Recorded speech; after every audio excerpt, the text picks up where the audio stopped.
Hi students, this video will provide an introduction to what we mean when we say a Villanelle poem.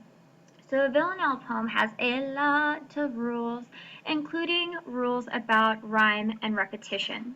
So let's take a look at what those rules are before you read your Villanelle poem tomorrow. So for starters, a Villanelle poem has a very specific rhyme scheme that it must follow.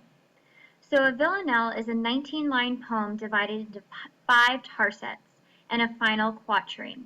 So remember, a tarset is a 3-line stanza, and a quatrain is a 4-line stanza. And each tarset, so each 3-line stanza, has the rhyme scheme A, B, A. The quatrain has a rhyme scheme A, B, A, A. So here's a diagram that explains what I just said. You will have three-line stanzas with ABA, and then a quatrain with ABAA. So next, in addition to the rhyme, there are rules with repetition. The rhyme scheme is not the only strict rule of Villanelle.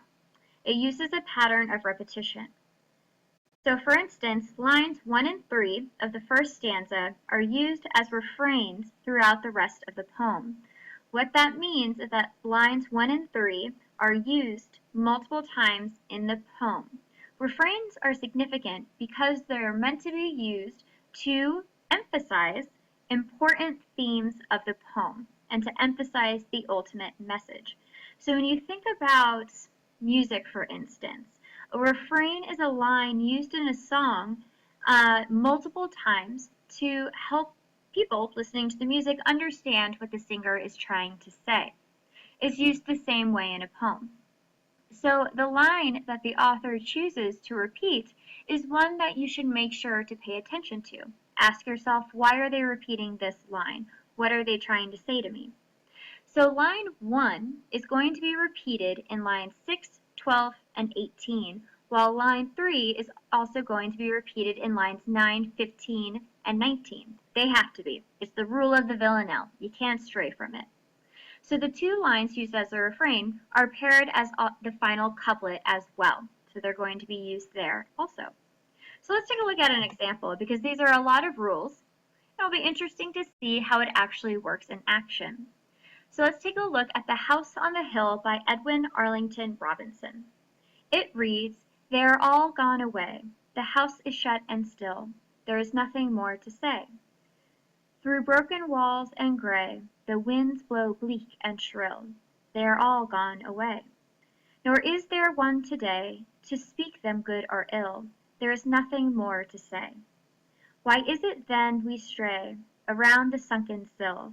They are all gone away. And our poor fancy play, for them is wasted skill. There is nothing more to say. There is ruin and decay in the house on the hill. They are all gone away. There is nothing more to say." So for starters in this poem, which flows beautifully, remember that a villanelle is which type of poem? Which one? Which one is it? Yes, it's a lyric poem.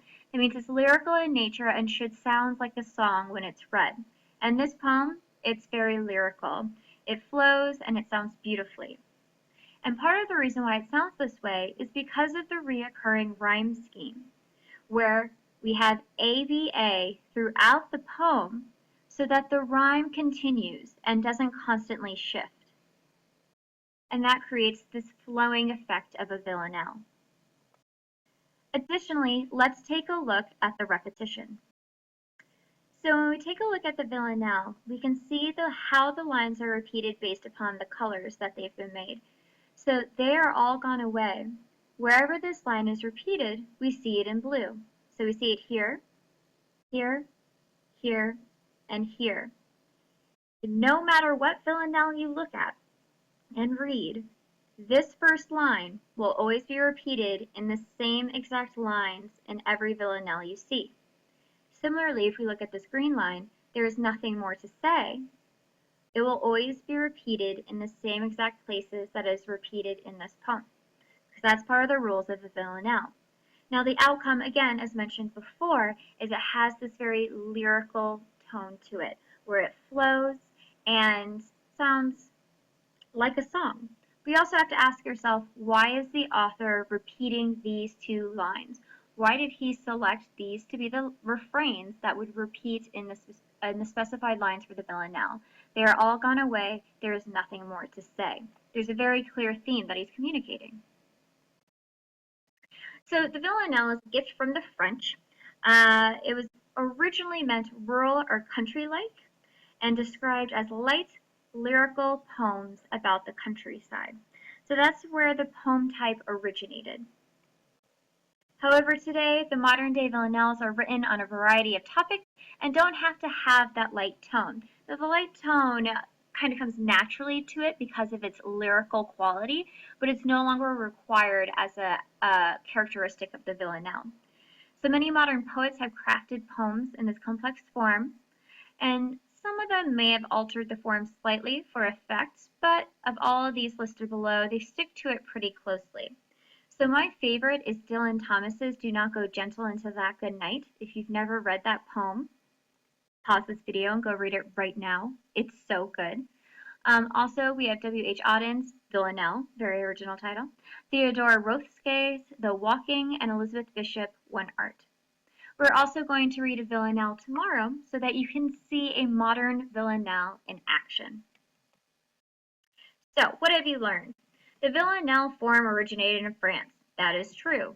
A villanelle includes only 2 rhymes repeated throughout the poem. Well, that is true too. Modern day villanelles always have a light tone. False. All right, we've learned so much. All right, make sure to get notes on what a villanelle is so that you can be prepared for tomorrow's villanelle. All right, best of luck. Bye.